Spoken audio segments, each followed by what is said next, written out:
Buenos días y bienvenidos a mundodesconocido.es. Aquí estamos otra vez con todos vosotros. Hoy os traemos un misterio que ocurrió hace ni más ni menos que 87 años. Fue concretamente en 1937. La por entonces Unión Soviética quería demostrar al mundo que era su política la más inteligente, sus medios técnicos los más poderosos y sus hombres los más preparados. Es por ello que comenzó a desarrollar una especie de aparato propagandístico con el cual los grandes medios de comunicación occidentales verían y tendrían que comunicar al mundo entero los grandes logros de este país. El por entonces secretario general, Joseph Stalin, decidió utilizar uno de sus mejores ingenios para intentar lograr una de las más grandes hazañas jamás conseguidas hasta entonces, y era sobrevolar el círculo polar ártico. Como sabéis, en la actualidad, las leyes internacionales prohíben a los aviones sobrevolar el círculo polar ártico. No sabemos por qué, porque los aviones de ahora no son como los que había en 1937. A la por entonces técnica de la Unión Soviética, en el 37, disponía de un avión estrella de largo alcance. Su nombre era el Tupolev TB-3, con la designación ANT-6. Un avión diseñado principalmente para usos militares, pero que también había sido reformado para ser utilizado en usos civiles. El ANT-6 era un avión que había batido todas las marcas de altitud y de distancia recorrida. Un enorme aparato, un gran pájaro, con el cual Stalin quería decirle al mundo que ahí estaban y eran capaces de lograr esas grandes hazañas. Corría el 12 de agosto, una época de verano, propicia para sobrevolar el círculo polar. Y ese 12 de agosto de 1937, una tripulación de 12 hombres sobre una ANT-6 intentaron llegar a la ciudad de Fairbanks, en Alaska. Eran miles y miles de kilómetros los que tenían que recorrer con ese aparato. Había varios puntos que habían diseñado para intentar repostar e intentar volver nuevamente a sobrevolar esas largas distancias que le harían llegar finalmente a la ciudad de Fairbanks. Ocurrió lo siguiente.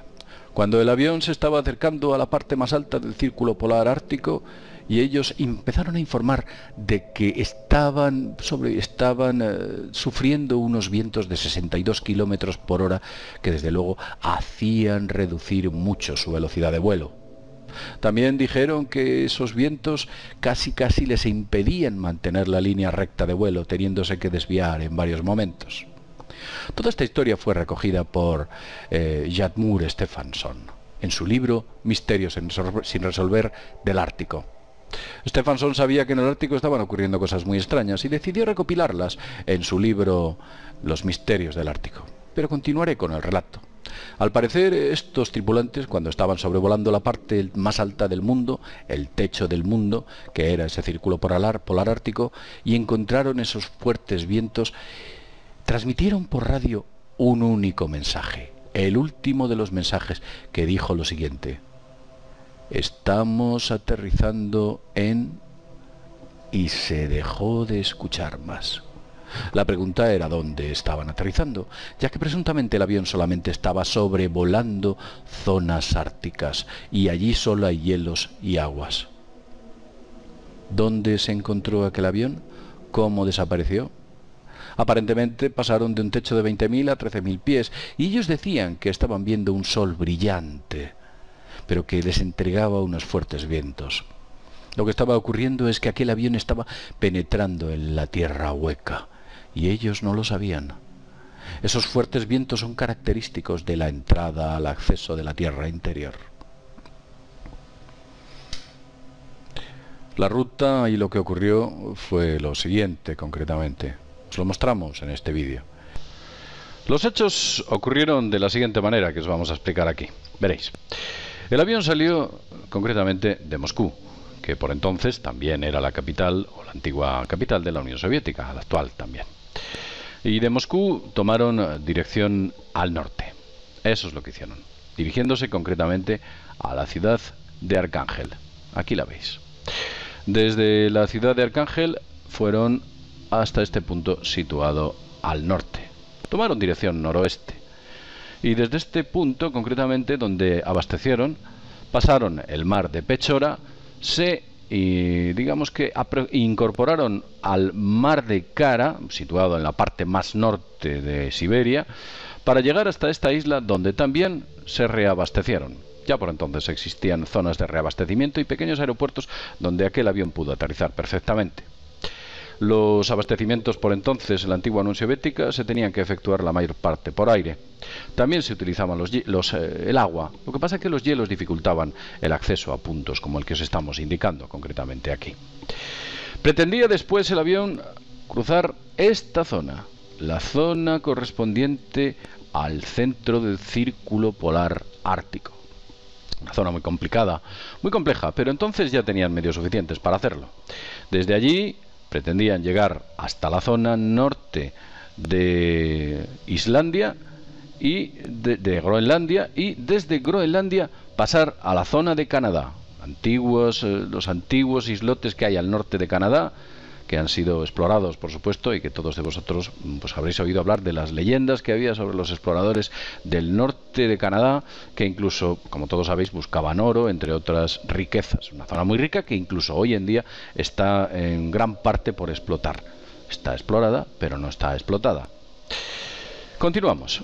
Después se acercaron posteriormente a la zona norte del continente americano. Y desde el continente americano, desde esa zona norte que podéis ver aquí, se reabastecieron nuevamente en un viejo aeropuerto que había situado en esa ubicación para finalmente intentar llegar a la ciudad de Fairbanks, en Alaska, que es donde pretendían coronar ese enorme éxito de haber transportado a soldados o a tropas, a personas, hasta ese punto, habiendo recorrido ni más ni menos que todo el Círculo Polar Ártico. Una hazaña que, como sabéis, no pudo llegar a producirse porque el avión se perdió. Y vosotros os preguntaréis, ¿dónde se perdió el avión? Bien, al parecer hay un viejo coronel retirado que él afirma que el punto concretamente donde se retiró el avión es este. Él dice que la Tierra Hueca está ubicado en este punto y que el avión se desvió, accedió al interior de la Tierra Hueca en esta zona, y cuando llegó ahí, por supuesto, desapareció porque entró dentro de la Tierra Hueca, al interior. Ya no pudo regresar, no tenía medios técnicos suficientes y el avión desapareció. No se sabe absolutamente nada. Ese es el punto donde el coronel Bill Faye Howard dice que se encuentra situada la Tierra Hueca. Nosotros hemos hecho nuestros cálculos, hemos hecho nuestras investigaciones por nuestra parte, por supuesto, y hemos pensado o llegado a la conclusión de que el punto exacto donde se encuentra, o próximo donde se encuentra la Tierra Hueca, es este que os estamos indicando aquí, este que os marcamos. Pensamos que el avión, al aproximarse a esta zona, se acercó a lo que se denomina el polo magnético, la brújula le desvió hacia esa zona, el avión se dirigió hacia este punto que veis aquí, y cuando se aproximó a ese punto entró dentro de la zona de la Tierra Hueca. Como sabéis, posteriormente hubo durante un par de años, pues una serie de intentos de acceder o de llegar al punto donde se encontraba ese avión para intentar recuperar esos restos, y ocurrió lo mismo que le ocurrió a Amelia Hart. Se perdió irremisiblemente, no se supo nada, no encontraron restos, no encontraron cadáveres, no encontraron nada de nada, y eso que lo intentaron múltiples expediciones desde múltiples sitios, partiendo desde Europa, Estados Unidos, Canadá y por supuesto la antigua Unión Soviética. Nada de nada de nada. Como ya hemos dicho, posteriormente y a lo largo del año siguiente y meses posteriores al año siguiente, se intentó por todos los medios rescatar aquel avión. No se encontró absolutamente nada. Misteriosamente había desaparecido. Sus últimas palabras fueron: "Estamos aterrizando en..." Dicen que después de varios días se escucharon mensajes ininteligibles. No se entendía qué es lo que estaban diciendo. Poco a poco se fueron convirtiendo en mensajes débiles y débiles que gradualmente se fueron extinguiendo. Eso es lo que la historia cuenta. Eso es lo que Stephenson recoge en su libro. ¿Dónde aterrizaron? ¿En el interior de la Tierra Hueca?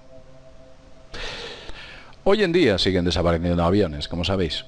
Aviones que desaparecen misteriosamente y no dejan rastro. Ni siquiera emiten mensajes, como el que emitió el ANT-6. Aviones de gran capacidad que desaparecen, como lo que ocurrió con el NH-370, del que nada más se supo. Ni siquiera un mensaje. Los aviones siguen desapareciendo y desde luego todas estas historias, incluida la del MH370, desaparecerán en la memoria del ser humano y quedarán como viejas reseñas en antiguas webs o en viejos libros de texto, o por supuesto los antiguos escritos recogidos por la prensa. Todo será una historia vieja que con el paso de los años se convertirá en una leyenda, para que en nuestras futuras generaciones piensen sencillamente que todo aquello fue una extraña historia que nunca sucedió. Pero lo cierto es que aquel Tupolev TV3 desapareció misteriosamente y posiblemente entró dentro de la Tierra Hueca. Lo dicho, sin más, desde mundodesconocido.es, nos vemos en el próximo videoprograma. Hasta pronto.